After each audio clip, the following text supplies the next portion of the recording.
नमस्ते बच्चों।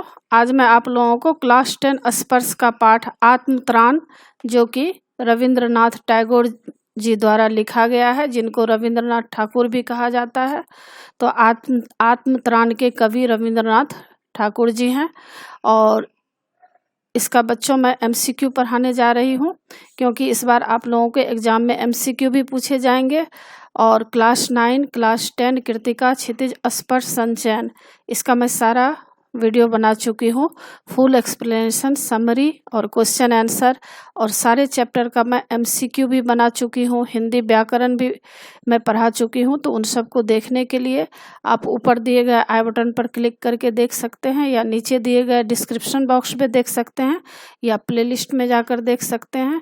और बच्चों, आप मुझे इंस्टाग्राम, फेसबुक और ट्विटर पर भी फॉलो कर सकते हैं। तो अभी हम लोग आत्मत्राण का एमसीक्यू पढ़ेंगे। इसमें कुछ आपको पैराग्राफ पहले दिया जाएगा। एग्जाम में पैराग्राफ हो सकता है दिया भी जाए या नहीं भी दिया जाए। तो इसमें पैराग्राफ दिया गया है, और उसके ही पैराग्राफ के अंदर से ही आपको सारे एमसीक्यू पूछे जाएंगे। तो पैराग्राफ अगर पढ़ लेंगे तो आपको एमसीक्यू जानने में बहुत ही आसान हो जाएगा।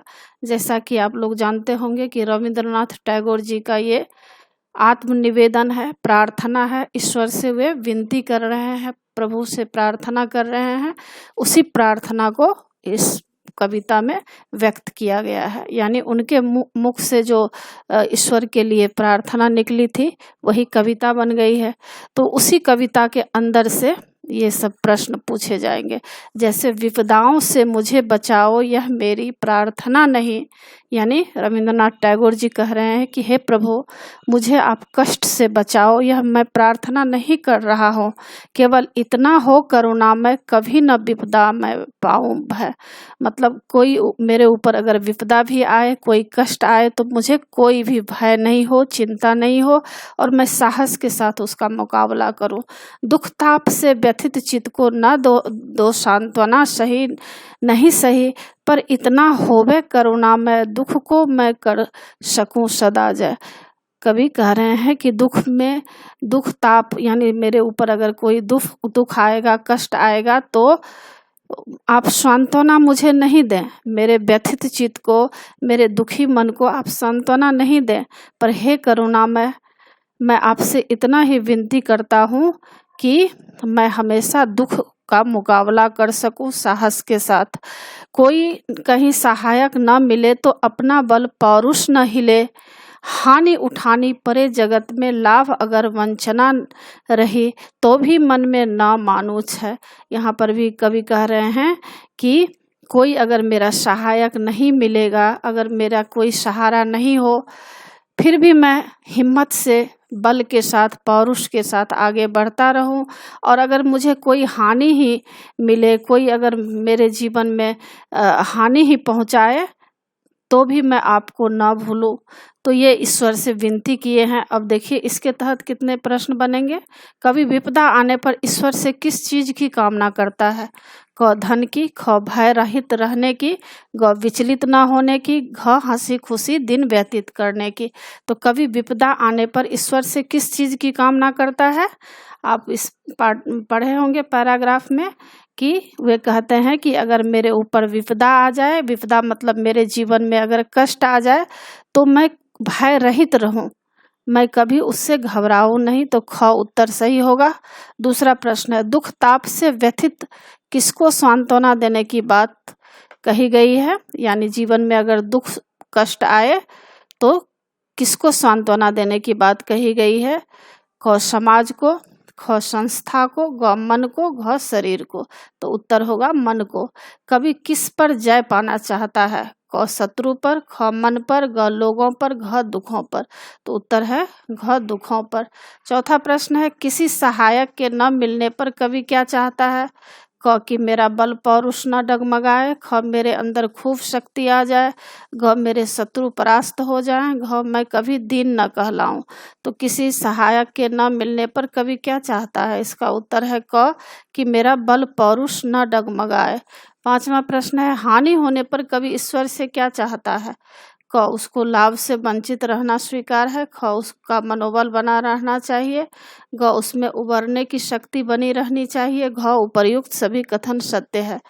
तो यही होगा, हानि होने पर कवि ईश्वर से क्या चाहता है? उत्तर होगा उपर्युक्त सभी कथन सत्य है। तो ये बच्चों 5 तक प्रश्न थे, पांचों के उत्तर नीचे दिए गए हैं। मैं सारे उत्तर में टिक लगा दी हूँ, अगर आप देखना चाहे तो देख सकते हैं। और आगे भी MCQ है कि कवि ने ईश्वर से क्या चाहा है। क वह कभी घबराए नहीं। ख वह मुसीबत का डटकर सामना कर सके। ग उसका पौरुष कभी भी डगमगाए नहीं। घ ईश्वर उसे विपदा से बचाए। तो कवि ने ईश्वर से क्या चाहा है? इसका उत्तर है ख वह मुसीबत का डटकर सामना कर सके। दूसरा प्रश्न है कवि दुखों पर विजय कब प्राप्त कर सकता है? क जब वह प्रसन्नचित्त रहे। ख जब लोग उसकी सहायता करें। ग जब उसका बल पौरुष कायम रहे। घ इनमें से कोई नहीं। तो कवि दुखों पर विजय कब प्राप्त कर सकता है? उत्तर क जब वह प्रसन्नचित्त रहे। तीसरा प्रश्न है कवि ईश्वर से अपने कष्टों का निवारण क्यों नहीं चाहता? इसका उत्तर है ग ईश्वर सब कुछ करने में समर्थ है, उसके पास और भी काम है। चौथा प्रश्न आत्मत्राण कविता के कवि कौन है? क रविंद्रनाथ ठाकुर। ख हजारी प्रसाद द्विवेदी। ग वीरेंद्र डंगवाल। घ मैथिली शरण गुप्त। तो आत्मत्राण कविता के कवि कौन है? इसका गलत टिक लग गया है। इसका सही उत्तर होगा क रविंद्रनाथ टैगोर। जैसा कि आप पढ़े होंगे, रविंद्रनाथ टैगोर का ये आत्मनिवेदन गीत है, टिक लगाने में गलती हुई है। तो आत्मत्राण कविता के कवि रविंद्रनाथ ठाकुर जी हैं। पांचवा प्रश्न है आत्मत्राण कविता का हिंदी अनुवाद किसने किया? क हजारी प्रसाद द्विवेदी। ख रविंद्रनाथ ठाकुर। ग महादेवी वर्मा। घ वीरेंद्र डंगवाल। तो आत्मत्राण कविता का हिंदी अनुवाद किसने किया? इसका उत्तर है क हजारी प्रसाद द्विवेदी। और छठा प्रश्न है कवि ईश्वर से अपना त्राण न मांग कर क्या मांगता है? क कष्टों से मुक्ति। ख कष्टों पर विजय पाने की शक्ति। ग धन संपत्ति। घ समाज में मान सम्मान। तो कवि ईश्वर से अपना त्राण न मांग कर क्या मांगता है? इसका उत्तर है ख कष्टों पर विजय पाने की शक्ति। और सातवां प्रश्न है अनामय का क्या अर्थ है? क निसंकोच। ख अनमने मन से। ग किसी की सहायता के बिना। घ रोग रहित। तो अनामय का क्या अर्थ है? इसका उत्तर है रोग रहित। और आठवां प्रश्न है कवि अपने पर आए भार को किस प्रकार सहना चाहता है? इसका उत्तर है ग निर्भय होकर। और 9 नंबर प्रश्न है नत सिर होकर डैश छिन छिन इन पंक्तियों में कवि क्या चाहता है? उत्तर है क कि वह ईश्वर को कभी न भूले। और 10 नंबर प्रश्न है कवि जीवन में दुखों के आने पर किस पर संशय नहीं करना चाहता? इसका उत्तर है घ ईश्वर पर। तो बच्चों ये 10 तक प्रश्न थे और 10 प्रश्न के यहाँ पर उत्तर दिए गए हैं। इसी के साथ पाठ की समाप्ति होती है। आशा है आप लोगों को सारा पाठ अच्छी तरह समझ में आ गया होगा और एग्जाम के लिए अच्छी तरह तैयार कर लीजिएगा। और बच्चों आप मेरे चैनल देवज नागरी को जरूर सब्सक्राइब कीजिएगा और सब्सक्राइब के बगल में बेल आइकन बटन है उसे क्लिक कीजिएगा, लाइक कीजिएगा और शेयर कीजिएगा। कमेंट्स जरूर कीजिएगा कि आपको यह पाठ कैसा लगा। नए पाठ के साथ फिर मैं मिलूंगी बच्चों। धन्यवाद।